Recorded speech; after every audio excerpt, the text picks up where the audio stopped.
Hier, 20 juillet, se déroulaient les funérailles de Philippe Monguillot. C'était un moment assez émouvant. L'ensemble de ses collègues des transports de Bayonne avaient débrayé pour la journée en solidarité.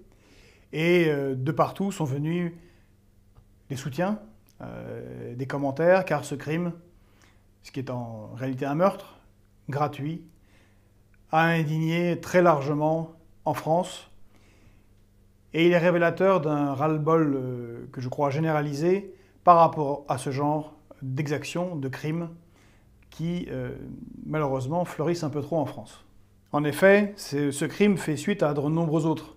On peut penser à quelques-uns, comme celui du jeune marin qui, à Lyon, s'était interposé pour protéger un couple qui s'embrassait et qui a été battu quasiment à mort. En tout cas, il en garde toujours des séquelles.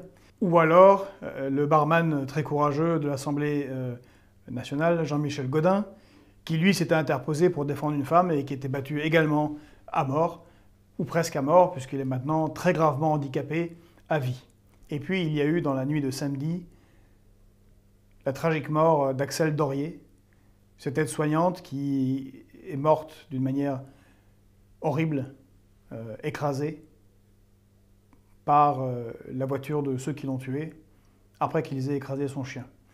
Il est encore trop tôt pour déterminer s'il s'agit là de criminels endurcis, mais l'émoi national que provoque le décès de cette pauvre jeune femme montre combien les Français en ont ras-le-bol. Et d'ailleurs, il y a un hashtag tout à fait significatif qui accompagne son décès, « On veut des noms », montre bien que on souhaite que les criminels soient nommés et on souhaite qu'ils soient condamnés.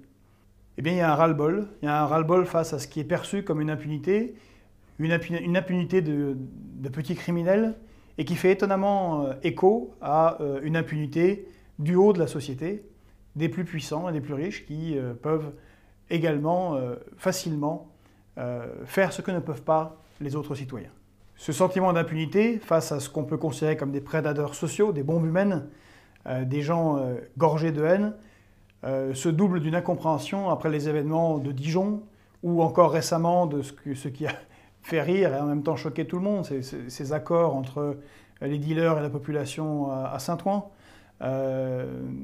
ou encore d'apprendre que des pompiers qui intervenaient une énième fois ont été attaqués en Essonne le lendemain de l'assassinat de Philippe Monguillot, et qu'un des pompiers fort heureusement n'a pas été tué, mais a pris une balle dans la jambe alors qu'il venait au service des concitoyens qui étaient dans le besoin. On fait face là à un nouveau lumpenprolétariat.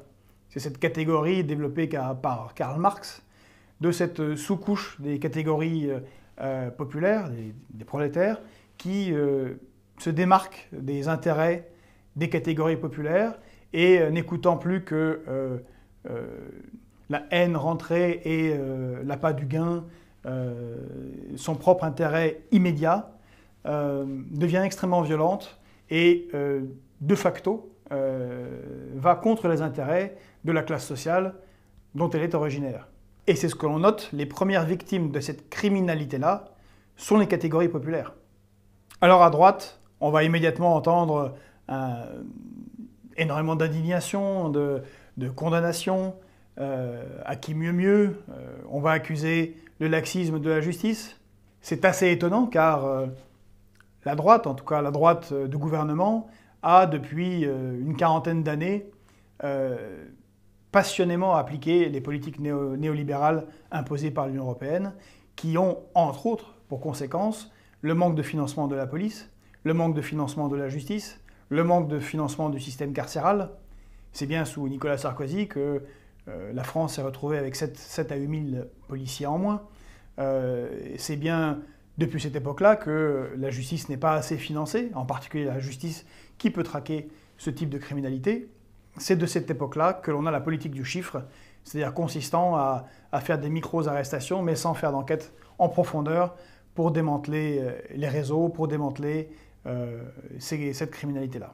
À gauche également, il y a souvent, quand les cas sont extrêmement graves, comme ce qui s'est passé à Bayonne, il y a bien sûr des condamnations, mais en catimini, très très vite, toujours avec la même crainte un peu absurde de faire le jeu de l'extrême droite, la crainte que ça va nuire aux populations immigrées, comme si nécessairement c'était les populations immigrées qui le faisaient.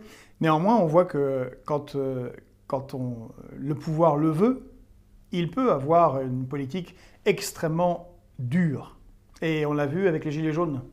Là, il n'y a plus tellement de laxisme de la justice, il n'y a plus tellement eu de faiblesse de la police.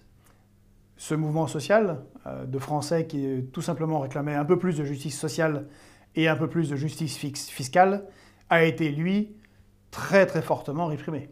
Rappelons-le, il s'agit quand même de 12 000 arrestations, 3 000 condamnations et plus de 1 000 condamnations à de la prison ferme pour des gens qui n'avaient ni casier judiciaire et qui, pour la plupart, n'avaient jamais fait de politique.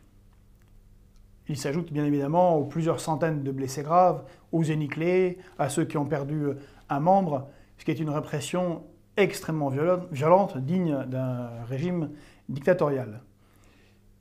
Et là aussi, je pense que les Français sont choqués par ce genre de choses. Comment se fait-il qu'une telle répression peut s'abattre sur des gens qui ont des revendications sociales légitimes et avoir autant de laxisme face à ce qu'on peut considérer comme des chiens enragés, des criminels, qui n'hésitent pas à tuer simplement parce qu'on leur a demandé de mettre un masque, simplement parce qu'on leur a demandé de régler ce qu'ils devaient régler, c'est-à-dire un ticket de bus.